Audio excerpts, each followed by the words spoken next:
नमस्कार दोस्तों। कुछ दिनों से आप लगातार सुन रहे होंगे कि Indian government private crypto currencies पे बैन लगवाने की सोच रही है। तो यहाँ पे हम डिटेल्स में समझेंगे कि सरकार प्राइवेट क्रिप्टो करेंसीज के ऊपर बैन क्यों लगाना चाहती है और इन सब पर आरबीआई का व्यूज क्या है, और सबसे बड़ा सवाल, क्या ये सच में पॉसिबल है। चलिए इन कुछ सवालों का जवाब ढूंढने की कोशिश करते हैं इस वीडियो में।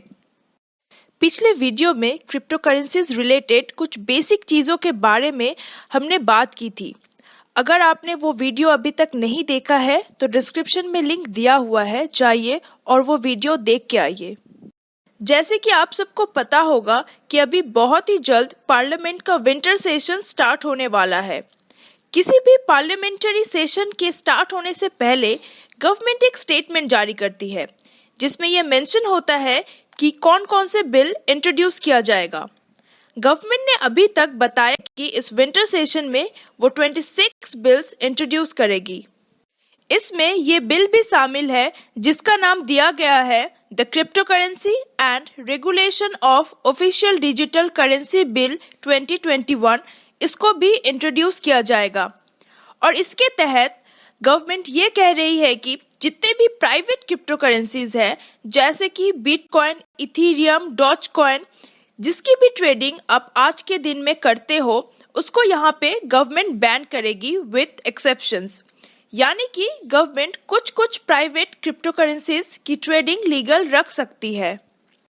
मेरे ओपिनियन में ये एक्सेप्शंस गवर्नमेंट इसलिए रखना चाहती है ताकि वो ब्लॉकचेन टेक्नोलॉजी को प्रमोट कर सके, जिसके तहत सारे प्राइवेट क्रिप्टो करेंसीज काम करती है।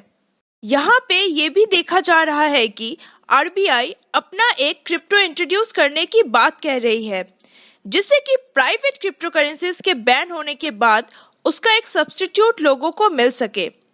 ऑल्दो यहाँ पे आरबीआई स्टार्टिंग से ही प्राइवेट क्रिप्टो करेंसीज के खिलाफ रही है और खुद का डिजिटल करेंसी लाने की हमेशा से बात कही है।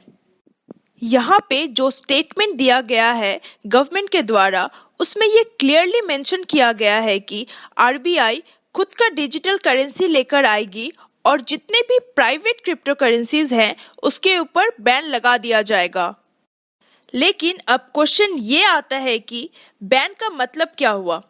देखिए, इसका सिंपल मीनिंग ये हुआ कि आज की डेट में आपको बिटकॉइन खरीदना है तो उसके लिए आपको अपना इंडियन करेंसी के एक्सचेंज में बिटकॉइन खरीदना पड़ता है। तो बैन का मतलब ये हुआ कि आप इंडियन करेंसी से बिटकॉइन को नहीं खरीद पाओगे। बैन का सिंपल मीनिंग ये होगा कि इंडिया के अंदर बैंक्स आपको फैसिलिटी नहीं देंगे कि आप अपना बिटकॉइन इंडियन करेंसी में कन्वर्ट कर सको या फिर इंडियन करेंसी को बिटकॉइन में कन्वर्ट कर सको।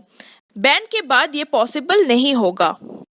लेकिन अगर आपका कोई फ्रेंड या रिलेटिव अमेरिका या यूके में रहता है जहां private crypto currencies trading legal है और आप उससे बिटकॉइन भेज के कह रहे हो कि इसके रिटर्न में मुझे तुम मेरे अकाउंट में पैसे भेज दो, तो ये बैन के बाद भी इलीगल नहीं होगा, लेकिन उसमें आपको फॉरेन एक्सचेंज की कॉस्ट देनी पड़ेगी। इससे हमें ये देखने को मिलता है कि क्रिप्टो करेंसीज एक्सचेंज के ऊपर गवर्नमेंट कहीं ना कहीं कंट्रोल नहीं कर पाएगी, क्योंकि आज की डेट में जो भी चीज़ें इंटरनेट पे अवेलेबल है उस पर पूरी तरह से बैन लगाना पॉसिबल ही नहीं है। Union finance minister Nirmala Sitharaman ने राज्यसभा में बात करते हुए ये कहा कि क्रिप्टो करेंसी एक रिस्की एरिया है और इसके एडवर्टाइजमेंट्स बैन को लेके अभी भी कोई डिसीजंस नहीं लिया गया है। हालांकि उनका ये भी कहना है कि आरबीआई और सेबी के द्वारा अवेयरनेस फैलाने के लिए स्टेप्स लिए जा रहे हैं। आप क्या सोचते हैं इस बारे में, हमें कमेंट सेक्शन में लिख के ज़रूर बताएं। मिलते हैं अगली वीडियो में ऐसे ही किसी इंटरेस्टिंग टॉपिक को लेके, और वीडियो को लाइक, शेयर और चैनल को सब्सक्राइब ज़रूर कीजिएगा। इससे हमें और भी वीडियोस बनाने की मोटिवेशन मिलती है। धन्यवाद।